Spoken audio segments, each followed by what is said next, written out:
گڵدانی الشعر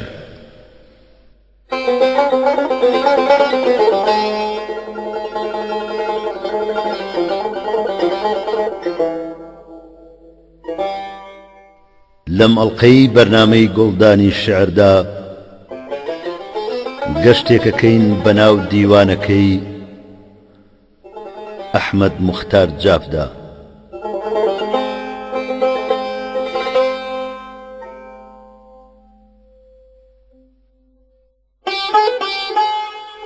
بە خەتا چوو بوو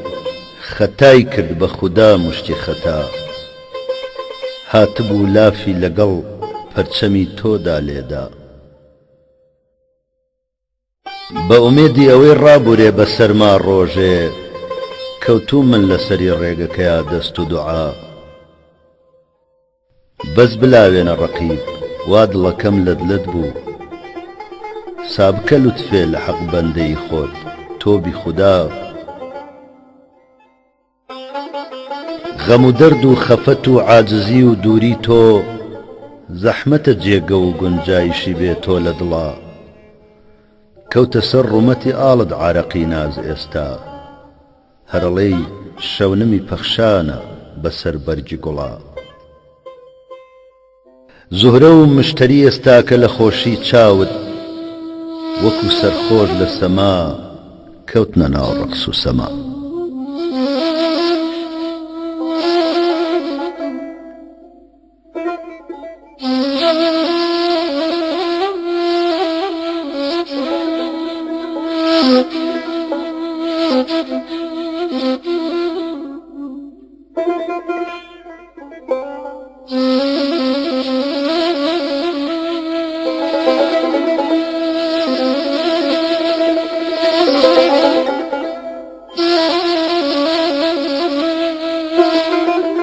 فستانی ڕەشی نازجی چین چینی لەبەردا، وەک هەوری سیابێ بەسەری قورسی قەمەردا. قوربانی نیگاهی غەزەبت ڕۆح و دڵی من، یەک لەحزە 200 تیر و ڕمت چۆن لە جگەردا. مادام کە بە شمشێری برۆد لەدلەتە جەرگم، لازم نییە ئەو خەنجەرە کردوتە بە بەردا. دوو دیدەی مەخموری نیگارم بە شەباهەت، وەک ئاهوو وەهایە کە لە خەو بێ لە سەحەردا.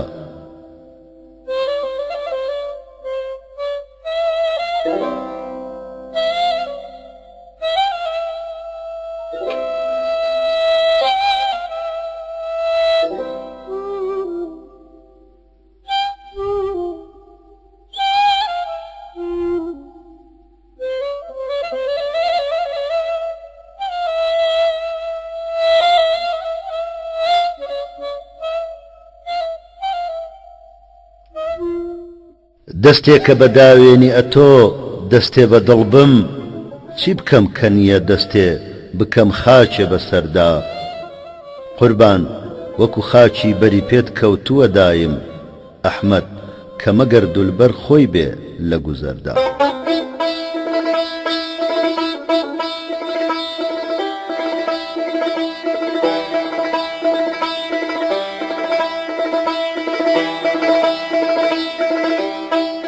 گوڵ لە گوڵزارە نەما، بولبول ئەبێ زاری بکا. شێوەی شادی لەسەر دەرکات و غەمباری بکا. نێرگزی شالا کە مەشهورە بە مەخموری ئەبێ، دایما لەو چاوە کەسبی علمی بیماری بکا. فەسڵی ئەو نازک غەزالە ڕۆیی عشاقی حەزین،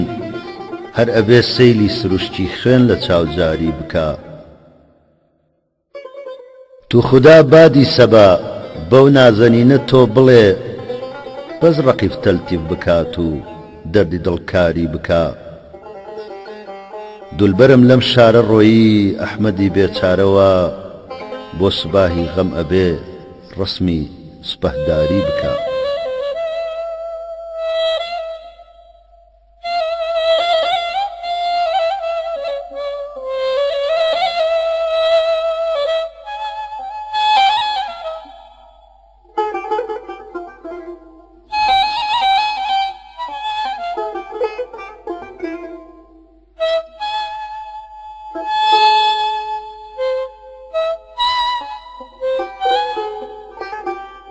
من ڕەنجێنێ نیگار و وا ڕەقیب دڵشادەکە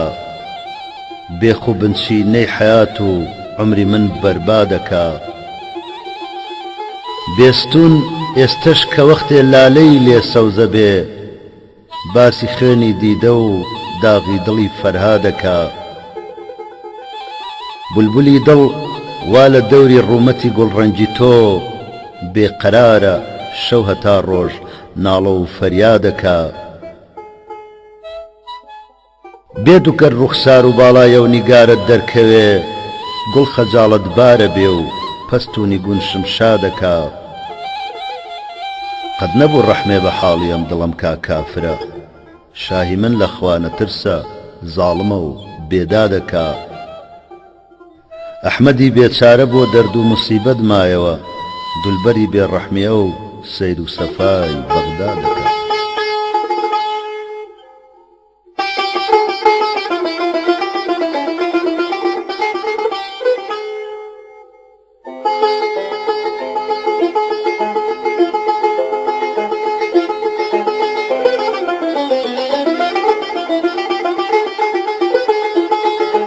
یار بەماچی لێوی خۆی زامی دڵان ساڕێژەکە تون تەماشاکردنێکیشی شەخسی عاقڵ جێژەکە ئەی خودا تاکەی لە دەرهەق من وەفا و مەیلی نییە بۆچ گڵۆڵەی بەختی من هەر ڕوو لە جێگەی لێژەکە ماڵەکەم وێرانەکە ڕۆژم ڕەش و تاریکە بێ یار بە سورمەی ناس کە وەختێ چاوی خۆی کل ڕێژەکە وشکە سۆفی هاتبوو ئەیوت باش هەر بۆ منە ڕیشی خۆی جوڵان وەکو سابرێن کە شەوکاوێژەکە کەی خوا توجارە خوا گەورە و غەفور و عادلە چۆن لەگەڵ عەبدا حسابی قەرزی ڕۆژ و نوێژەکە قافیە هەرچەندە تیکرارە بەڵام ئەحمەد بەدڵ هەر بەیادی تاقی ئەبرۆی تۆیە جارجار نوێژەکە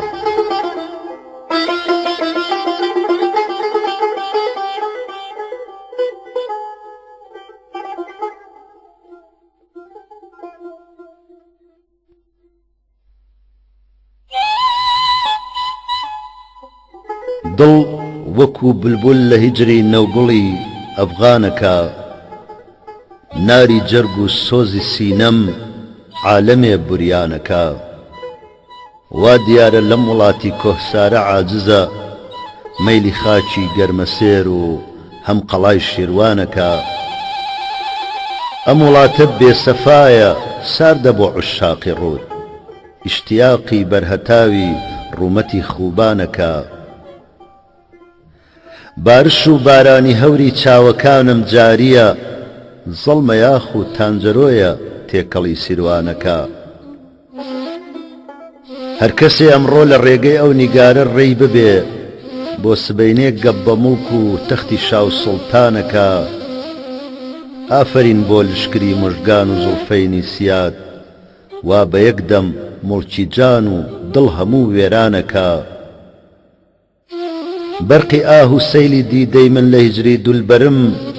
هەر ئەڵەی هەوری بەهارە ناڵە و تۆفانەکە مەحمەلی لەیلا دەخیلم تۆ پەتوندی وا مەڕۆ عاشقی مەجنون سیفەت لەم دەشتەدا گریانەکە وا بەیادی تیغی ئەبرۆی دولبەری بێڕەحمی خۆی ئەحمەدی عاشق خەریکە ڕۆحی خۆی قوربانەکە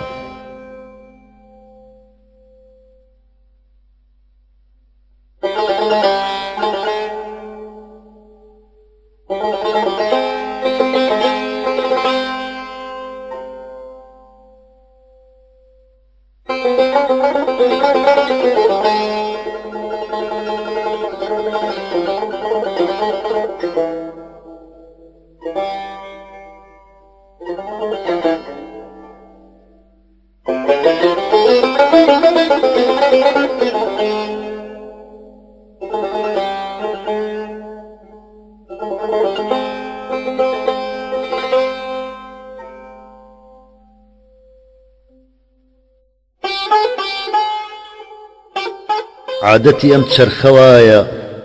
ئەهلی دڵ غەمگینەکە شا هەمیشە ماتە پیادە مەیلی جێی فەرزینەکە ئەبلەوە دایم لە عەیش و شادمانی و عیزەتە ئەهلی عرفان و کەماڵ ئێستاکە زاری و شینەکە دوژمنە چەرخی فەلەک بۆ پیاوی ساحب عەقڵ و هۆش ڕووی کەرەم دایم لە هەرزە و شێت و بێتەمکینەکە سەیری کەن عاشق کە چەند شێتە ئومێدی مەرحەمەت لەو نیگارەی دڵفریبەی زاڵمەی بێدینەکە بێستون وەختێک کە لالەی ئەحمەڕی لێ سەوزە بێ مەشقی لێوی شەککەرینی ناسکی شیرینەکە عاشقی مەجنون بە یادی دولبەری لەیلا سیفەت خوێنی دووچاوی بە خوڕدێ دامەنی ڕەنجینەکە قەت لە زیکری خێری تۆ غافڵ نییە ئەحمەد بە شەو هەر بە ئومێدی ویساڵت سەر لەسەر بالینەکە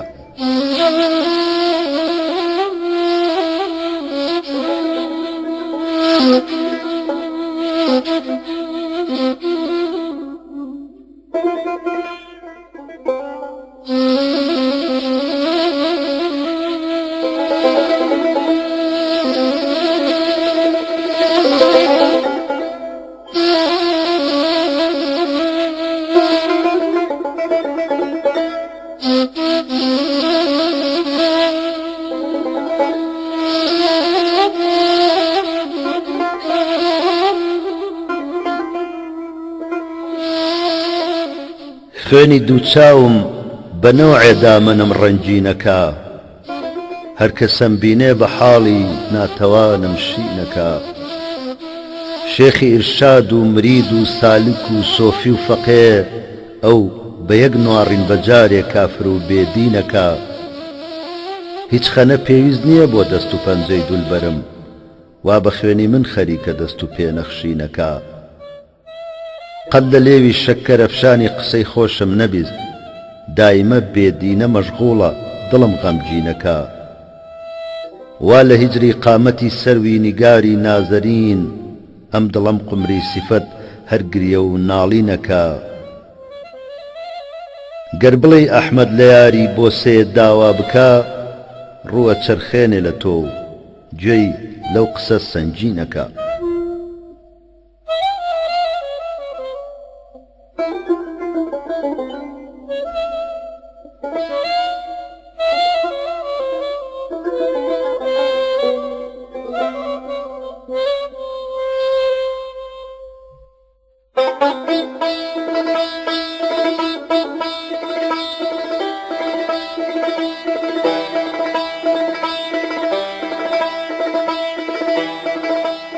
وەرە بگرە بە یادی چاوی دولبەر پیاڵەی سەهبا پەشێو بە هەروەکو مەجنون لە هیجری قامەتی لەیلا کە دەرخا دولبەرم ئەو گەردنی سافی بلورینی لە پەنجەم و دەرێ گەردەست درێژکەم بۆ ملی مینا غوڵامی و بەندەیی ئەو شۆخە گەردەستم کەوێت حەیفە تەنەزدولکەم کە بچما مەسلەکی ئەسکەندەر و دارا لە عشقی چاوی تۆیە یادگاری قەلبی عوشاقن کە پڕبوون ئەم کەژ و چێوە لە لالە و نێرگزی شەهلا گریباند و نواند و پێکەنی و فەرمووی تەماشاکە کە ئەمڕۆ موعجیزەی من چاکترە یاخو یەدی بەیزا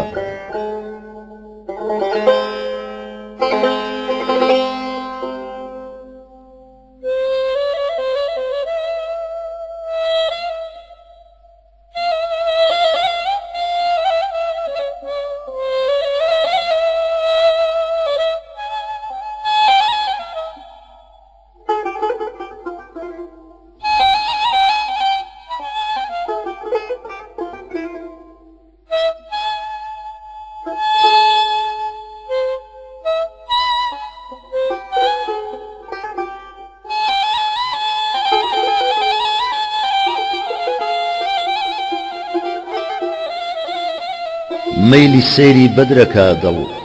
لا دەزڵفی وەک حیجاب دەرخە بەدری ڕوومەتی خۆت شۆخەکەی عالی جەناب سینە کونکون بووم وەکو نەی من لەبەر هیجرانی تۆ سەر وەکو سەمتورە دڵ هەر ناڵێتی وەک ڕووباب تۆ دەرت خست شەمعی ڕووی خۆت کۆمەڵی عاشق هەموو لازمە هەر وەک پەپولە ببنە قاورمە و کەباب لوتفیار هەر بۆ ڕەقیبە من ڕەزام ئەو دولبەرە جار بەجار حەتا بەجوێنێ بێت و بمدا تۆ جەواب لادە چارشێوت هەتا من دیدە ڕۆشن کەم بەڕوود بەسێتی قوربانی تۆ بم بەس بکەن ناز و عیتاب ئەحمەدە تەنها غوڵامی مخلیسی تۆ چاوەکەم حەیفە مەی ڕەنجێنە مەیدا بێسەبەب جانی عەزاب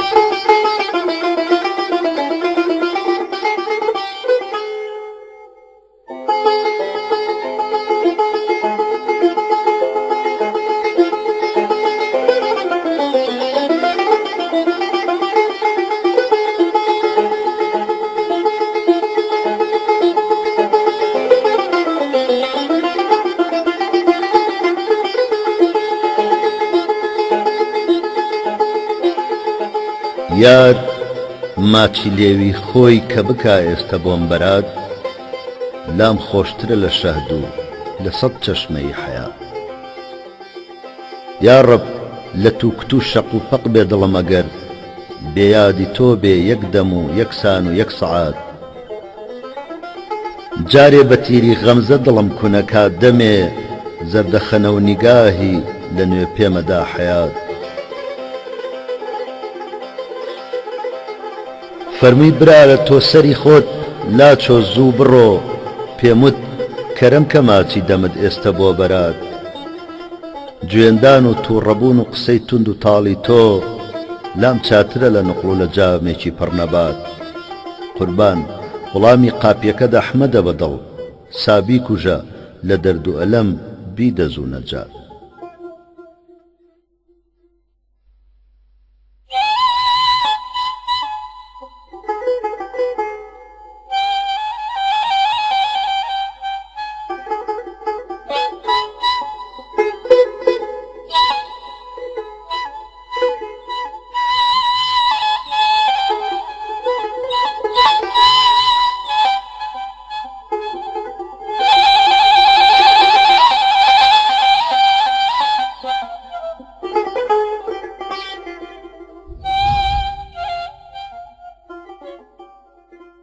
زاهد وەرە ناو بەزمی حەریفانی خەرابات لادە لە ڕیا و سەرزەنشتی قۆڕ و خەرافات یەک جورعە بنۆشە لەمەی بێغەش و گوڵڕەنگ ئەسڵەن مەکە تۆ بۆ پڕ و پوچانە موبالات بیستومەوە یا دیومە لە گوفتاریە دیبان بۆ خواردنی یەک قەترە 200 جۆرە مکافات حکمی ئەزەلی چونکە نییە قابلی تەغییر بۆچی منە ترسم لە جەزا و ڕۆژی حیسابات مایل نە بە حور و نە بە غیلمانی بەهەشتم گەر بێت و بکەم من لەگەڵە و شۆخە ملاقات ئەحمەد دڵی بێزارە لە ئەتواری ڕیاکار ساقی قەدەحێ تێکە بە ئاهەنگ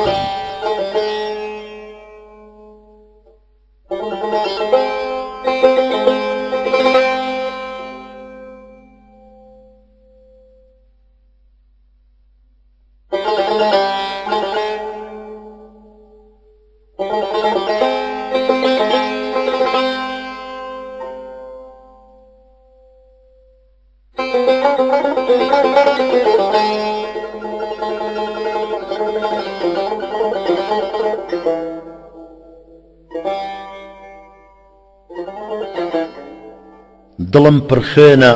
جەرگم لەدلەتە بۆ لێوی گوڵ ناورد نەخۆش و دەردەدارم من لە حەسرەت چاوی بیمارد سەلیبی پەرچەمی تۆم دەستکەوێ چیمە لە ئیسلامی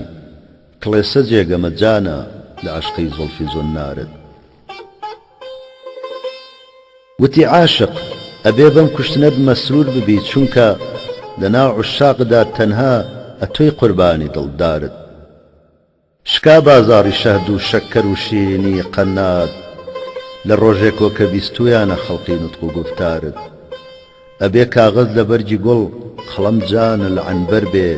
کە من مەیلم هەیە ئێستا بنووسم وەسفی ڕوخسارت کە تۆ سەروی منی بێچارە قمری دڵ حەزینی تۆم هەمیشە بولبولا ساوام لدوري باغ وگڵزارت نیگارم ڕۆ لە ناو جەمعی ڕەقیبا پێیوتم ئەحمەد مەحاڵە تۆ ئیتر دەستت کەوێ یاری دڵازارت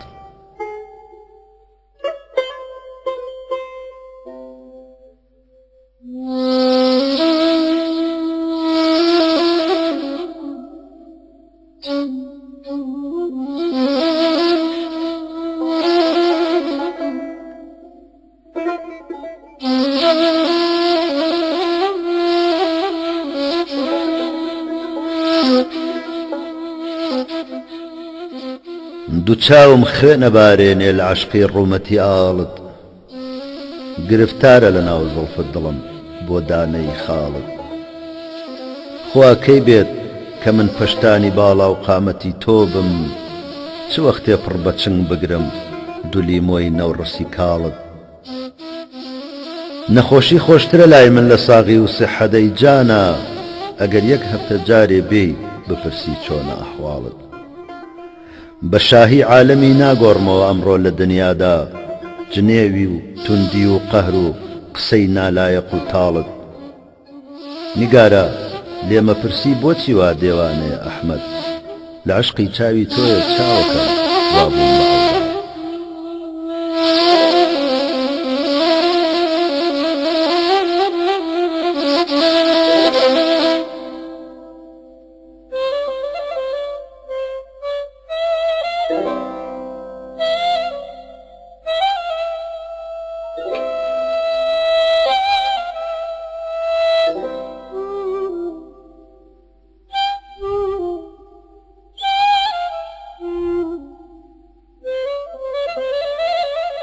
بە بێتاقەت و مەحزوونام دڵمە لە بۆ دینت ڕەحمێ بکە سا قوربان دەرخە ڕووخی ڕەنجینت شەهد و شەکەرەی قوربان بازاڕی شکا یەکجار لە وەختەوەوا دەرکەوت لەعلی لەبی شیرینت گرێی منی بێچارە شام و سەحەرەی دولبەر ئەسڵەن نییە تەئسیری لای ئەو دڵی سەنجینت نەسرین و گوڵ و لالە محجوب ئەبن و والە گەر لا بدەی ئەو بڕقە دەرخەی تەنی سیمینت حۆر و پەری و غیلمان بێقەدەر لای ئەحمەد لە وەختەوەوا دیویە ڕوخساری نیگارینت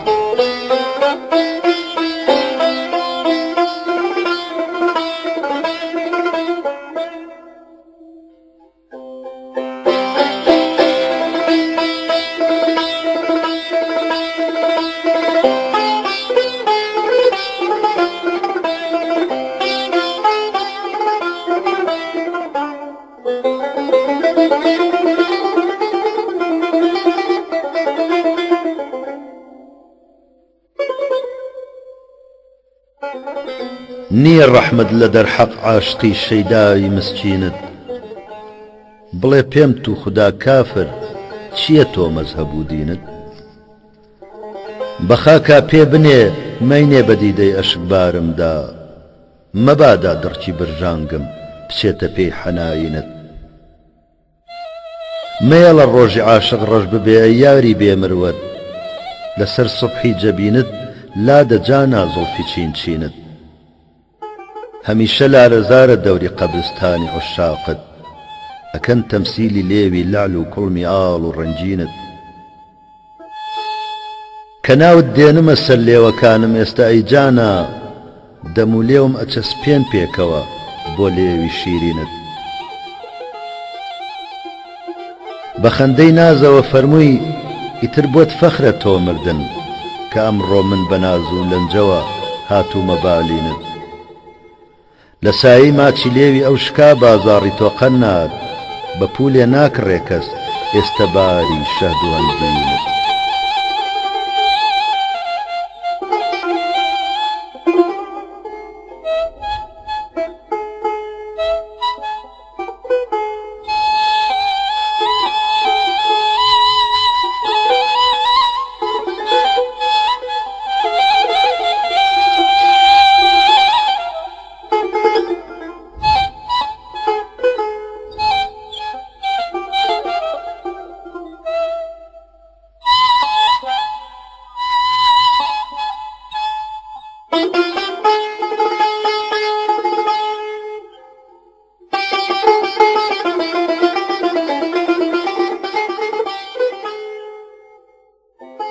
هەوری بەهاری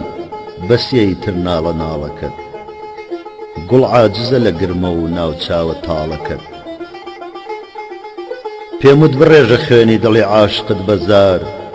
دیسان بکە حەنایی سەری پەنجە ئاڵەکەت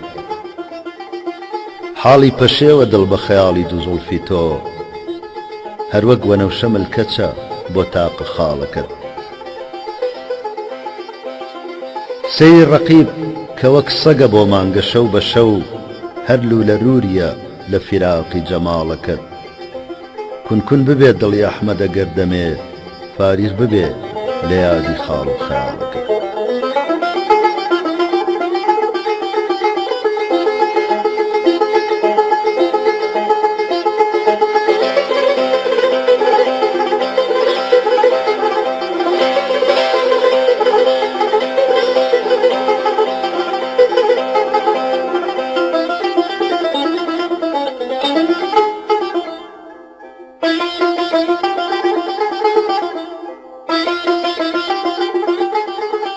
هیجری تۆ چەند سەختە دولبەر ماڵەکەم وێرانە بۆت ڕۆژ و شەو غەمباری ڕوتم دیدەکەم گریانە بۆت ئەشتی چاوم بادەیە ناڵەی دڵم عەینی نەیە خاک بەسەر بێکەس لە حەسرەت جەرگەکەم بوریانە بۆت ئەی نیگاری نازەنین لەو ڕۆژەوە دووری لە من سەیلی دیدەم وا بە خوڕدێ هەروەکو سیروانە بۆت ئەو بەڵای بۆ قامەتی تۆ دێ لە عوشاقت کەوێ سەد هەزاران عاشقت جانە بەڵا گەردانە بۆت ئەی دڵە بەسیە لە غەم بۆچی ئەناڵی ڕۆژ و شەو شەهدی لێوی دولبەرت بۆ دەردی تۆ دەرمانە بۆت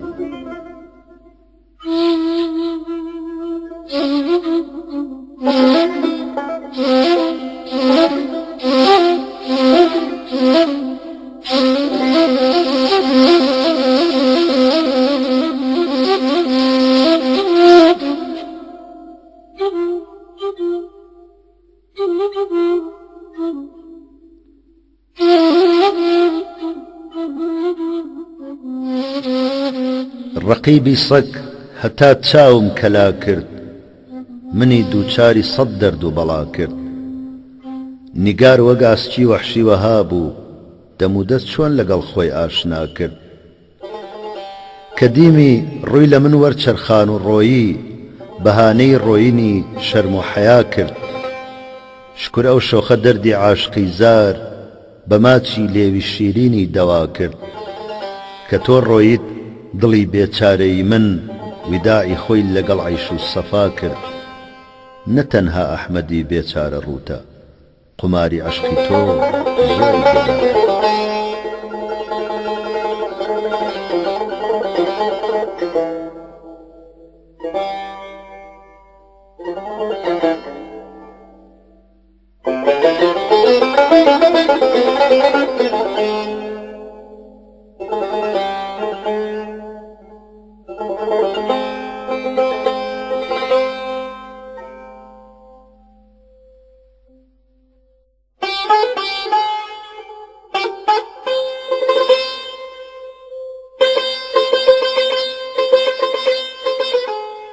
یەخەی خۆی دادڕی گوڵ یار کەمەیلی گوڵستانی کرد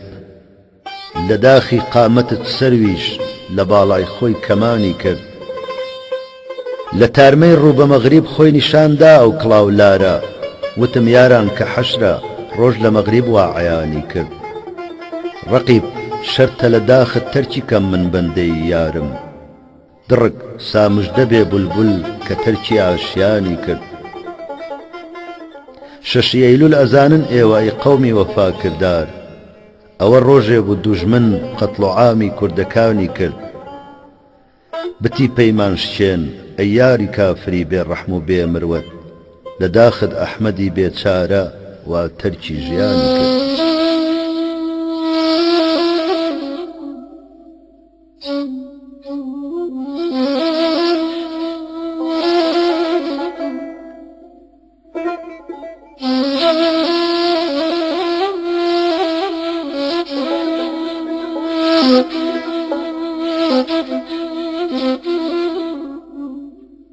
Thank you.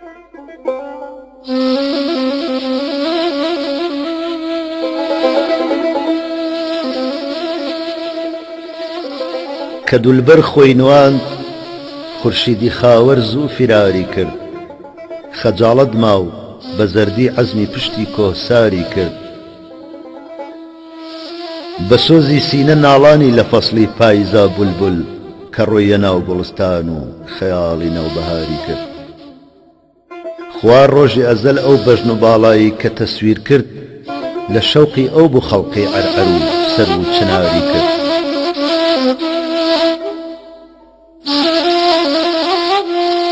وتی میسکی خەتا بۆ من خەتایە لافی بۆن خۆشی کە هاتوو بۆنی عەتری پەرچەمی شێواوی یاری کرد ڕەقیب وەختێک کە دی یار میهرەبانە دەرحەقی عاشق تەقی کرد وەک سەگ و تۆپی لە داخا ئینتیحاری کرد لە حەسرەت لێوی لەیلا بوو کە مەجنون شێت و ڕیسوا بوو بەجارێک کەوتە کێو و دەشت و سەحرا تەرکی شاری کرد کە بیستی موژدەی تەشریفی تۆ عاشق لە خۆشیدا حیاتی مابوو تەنها و ئەویشی زوونی ساری کرد بژی ئەو شای حوسنە وا لە ڕووی لوتف و کەرەمکاری کەوا یادێکی حاڵی ئەحمەدی ڕوت و هەژاری کرد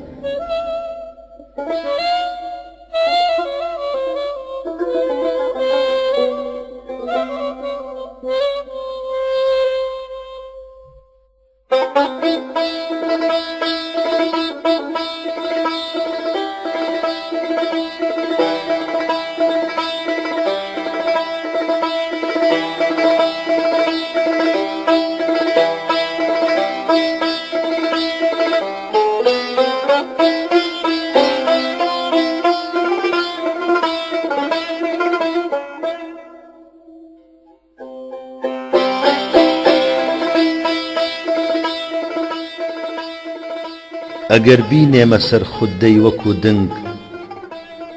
دڵم کونکون بێ ناوی وەکو بێژنگ چلۆنەی دەم بە خورمای قاچ و قوڵڕوود قەدی بەرزی چنار و گوێز و هاژنگ لە زەیتون چاترە هەنجیر و سێومان گەزۆم پێ خۆشترە 100 جار لە باڵنگ بەڵام چی بکەم لە داخی ئەم زەمانە وەکو مزراح سرم کەوتۆتە ڤنگ ڤنگ ئەوەی بۆ پارە لای داوە لە مەسلەک بەجێ دانیشتنی چلمێخ و سەد چەنگ وتم بەو پیاوە ئەمڕۆ ڕۆژی تۆیە بخۆ دانێ بەمەیلت لنگ لەسەر لنگ دەشوبهێ حاڵی ئەحمەد وەختی وەسڵت بە ڕۆژ هەڵهاتن و ئەحواڵی ئاون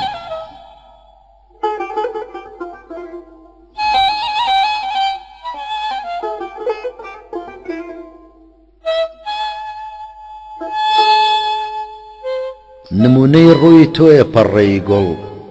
فیدات بم ئەی بەنی جەرگ و پەڕەی دڵ توخوا ئەی گوڵ بەسە تۆ ناز و عیشوە چییە ڕەحمێ بکەی جارێ بە بولبول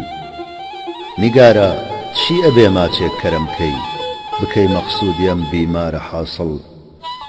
وەکو ناڵینی من وایە لە عەشقت فغان و زەمزەمەی بولبول لەسەر چڵ بە توندی بەس بڕۆ بێ ڕۆحەکەی من بە چاوما پێ بنێ با بەس بکاگل مەحاڵە تەرکی ساقی و یار و بادە بەسە واعز مەکە توخوا سەیدل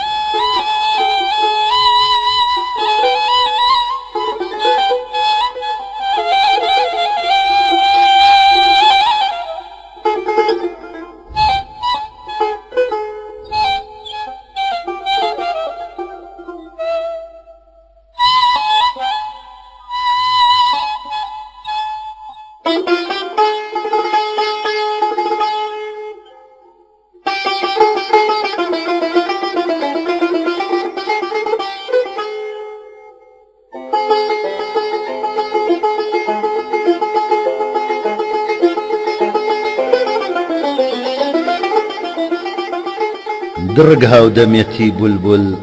پەشێوە حاڵەتی بۆ گوڵ بەهاران بۆیە ئەو دایم ئەکا هەر ئەم چڵ و ئەو چڵ لەلام وایە کە حەتا خاکی ژێرکەوشی ڕەقیبانت جەواهیر سورمەیە بۆ چاوەکانم مەرهەمە بۆ دڵ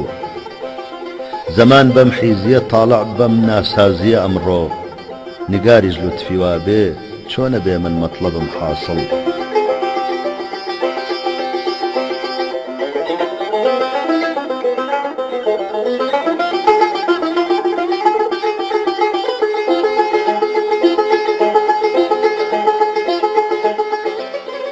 بەرامبەر ئەبروانی کەوتمە سوزدا وتی عاشق